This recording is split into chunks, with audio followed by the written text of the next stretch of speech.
daily walk, and today we are on the Downs, so I can see the sea from here and a flock of birds flying across the horizon. That's nice. I've got 1, 2, 3, 4, 5, 6 dogs. So there's 7 of us. It's a nice group. So thought for today, or thing that springs to mind today, topic of interest in my mind as I walk along with these dogs, this particular pack. So I have the topic is communication. I'm laughing because I forgot to say maybe Mercury's in retrograde, I don't know, I'm going to go for it. So interestingly today I have a mix of dogs that's quite a dynamic pack put together, because we've got 11-month-old Jen, who's a pug. So she's got a really short nose, she can't really smell that easily, she's got to get up close. That can become a difficulty for her and other dogs. She's young, she's not had much experience out and about, she's just finished a season. And we've got Ernie, he's got his bits, a bolshy little boy terrier, and he is 3 today. Happy birthday, Ernie. His sister's my dog, she's at home. I'll take them out later. And we've got another 3-year-old, maybe a bit older, big lab, so she's bold. She's out the front, obviously. And I've got 2 whippets, little sentries they are. They go out either side of me, pick up on whatever energy I've got and respond to that, because they're very sensitive, because they're whippets. And we got, where is he? Oh, Brucey. So we go as quick as Brucey goes. So that is a dynamic pack, and a couple of these didn't meet each other. So we've just said hello in the car and got here, and just cracked on with it.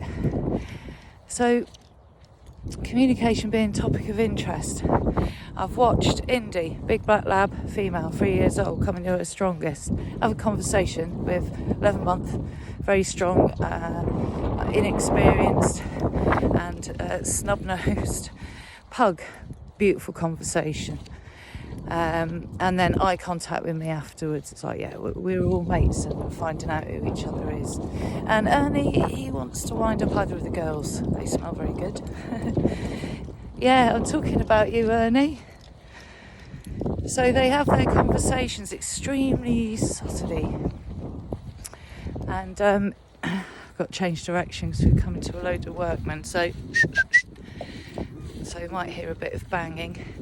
They want to tarmac the path. They are tarmacking the path. And I had a communication with a workman maybe a week ago, pouring rain. So I was out walking on the path, which has always been a little bit gravelly and nice, under your feet. Dogs go nicely on it, good for horses, bikes.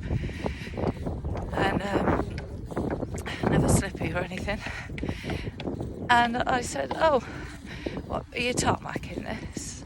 And he said, yeah. I said, what's bikes and horses going to do, when it's icy and stuff? And he went, oh, they go on the grass at the side. I said, yeah, in the mud where it's slippy. So it's not really good for the conditions, is it? And he went, no, you're absolutely right. I don't know why. We had a lovely chat about dogs, wonderful communication. So, we all have these feelings and energies going through us at any point, all the time. We're constantly responding, reacting internally to the environment or whatever's happening, situations, people, things that are said, things that are heard, things that are seen. And so we're all bubbling with this stuff. Now, any one of these dogs in a different pack or with a different energy about the collective, the collection of us, this pack, would potentially, at the very least, upset all that neighbourhood behind me. Because if everyone starts barking, echoes off the hills here. Go on, there's the sea. We're going that way. Called to the sea. So, yeah, what I mean is they get loud and run about and there'd be a bit of drama, a bit of barking. So that would be a conversation that's, I don't know, a lot of energy wasted on that. Was it necessary? So we go a very subtle way. I allow the dogs to feel their natural selves, take their time. Every one of these dogs might not know each other, but they know me. So I can be a central point. They can look at me and I'm like, everything's cool. And they're like, oh, okay. You know, if they were to get a little bit anxious or whatever, which is going to happen because I'm always working with dogs that aren't particularly easy, you know, as dog walkers might find. And you know, when you're working as a dog walker, you're going to need easy dogs because you can do 2 or 3 walks a day, I imagine. So yeah, I like having me ramshackle lot and we all get in line. It's lovely, really beautiful conversation. So we're all aware of the environment around us. Good girl. She's not sure because there's someone coming this way. That's the little dog. She just has to look at me and I look back. My energy doesn't change. It's like, yeah, whatever. Everything's cool. See, with a pug, they've got big eyes, so they use those eyes, bless them, and then they think, what the hell is that? I mean, it's a big dog, we can see, big shadow. So she's just stopped back again now. She's thinking, I'll stay with her. She's fine. Ernie's gone straight up there, obviously, him and his bits leading the way. So going back to communication, it works beautifully. I've got a wonderful happy pack and they've just met a big guy they never met before, and going up one by one having a sniff, and they're all having a lovely conversation and everybody's happy. Energy feels good. Hi. So nice interaction. Happy lady, happy dog. Me, happy lady, happy dogs. All doing our thing. No dramas. Do you know what? No one's on leads. No tension. So going back to communication, we've got it down with the dogs, haven't we? Pretty straightforward. It's happened as I've been chatting, weirdly enough. And but humans and humans, me and humans. There's an example. I'll speak from experience. So sometimes, I mean, that's sweet interaction I've just had there. That's normal. She's doing her thing, I'm doing my thing. Totally respectful. Trust each other that we're doing our things and we're happy. Sure enough, we are. So there we go. Perfect. Really simple. Come on. Oh, you wanna? Oh, okay.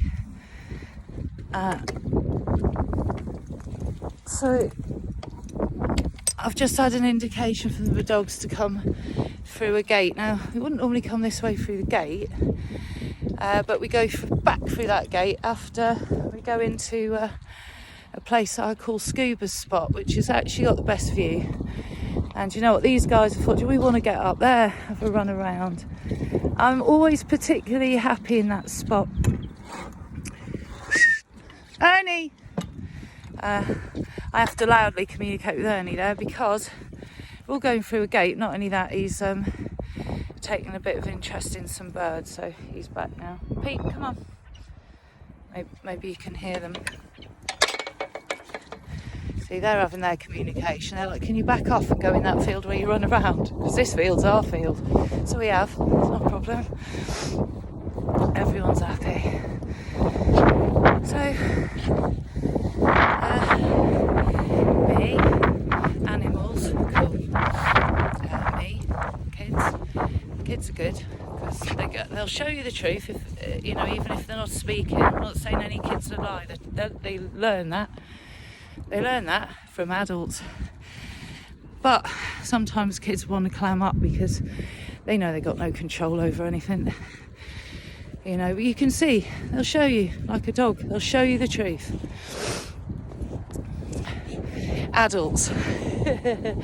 I don't know if I have miscommunication, or sometimes they have a desire against what is one would call common decency, common unity. Everyone's equal, everyone's fine, help each other out. There's no harm in helping people. There's no harm in helping dogs. I've helped all of these. Don't know if I get a brilliant reward for it. I won't go up the top because it's getting a bit windy, and I'm determined to put this message out. So it's a valuable one, and so I can get confused. Have I had a misunderstanding with someone, or have they got things in their head that hasn't come out of their mouth? I mean, that's probably why there's a misunderstanding. I generally try to speak all of the truth I can and be as understood as possible, because I feel like I've always been misunderstood. Found out I wasn't actually being misunderstood, I was being scapegoated. So maybe I've overdone it, and now I speak so much so the truth in order to not be misunderstood, and it just pisses people off. Either way, it's not great communication, is it? So it's an interesting one. You know, I try and sort my own communication issues out, and it's very interesting, because largely, whichever way I've come to a conclusion, whichever way it is, someone is not revealing the truth or speaking the truth. And there we have to come to the point of trust, because if someone can't speak the truth, they hide the truth. Fair enough if you're a child, that is fine. Adult, you hide the truth, you're lying, ain't you? You're going to hide the truth, you are masking the truth, you're hiding it. And why? Because you don't wish to be in line with the truth, because you have an agenda, a thought pattern that is secret to you alone, self-serving.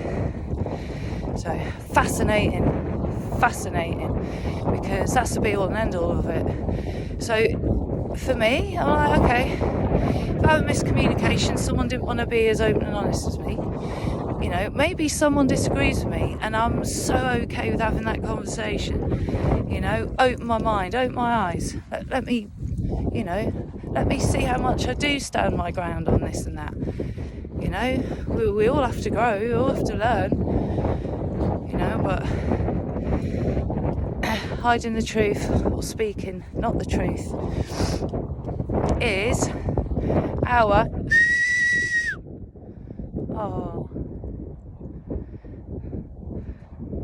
Do you know what? They were running as if they're going to go off to the sunset. I mean, we haven't got any sun at the minute, it's not setting. We've got the sea. I'm going to turn around. They're running as if they go straight off the end of the cliff into wilderness, happiness. Gave that whistle, they're all like, oh yeah, it's far enough. You know. Look, they want to play. These are all the young, strong ones, look. They're having their playtime. This is their strong communication. It's nice, isn't it, guys? Because we all feel heard, don't we, Andy? Come on, then. We all feel heard, because we're being heard. If we're being heard and we care about each other, we're going to do right by each other. We support that. So I think I'm going to leave it there, and I will continue on my way as I have done for quite some years in that respect. And I'm sure that there's many people that probably feel and think the same way. They're also spending wonderful time with wonderful communication with wonderful animals and living a full life, irrespective of world drama, any other drama, on a daily basis, being the best that they can be. And all those people collectively, we don't half make a happy, full full on, energised, life worth living collective on this earth which needs it. I hope if anyone sees this and thinks, oh my God, I wish I could do that. Yeah, you can. I was a primary school teacher. I was doing 70 hours a week. Single mum, 2 kids. Honestly, if you want to do stuff, do it. Have full-on communication, you know, with those that you can. Find those that you can trust and crack on with it. You can trust the animals, definitely on your side. If you're vibing high, they want to be there with you. So you got loads of company, loads. All right, have a wonderful day, guys. Take care.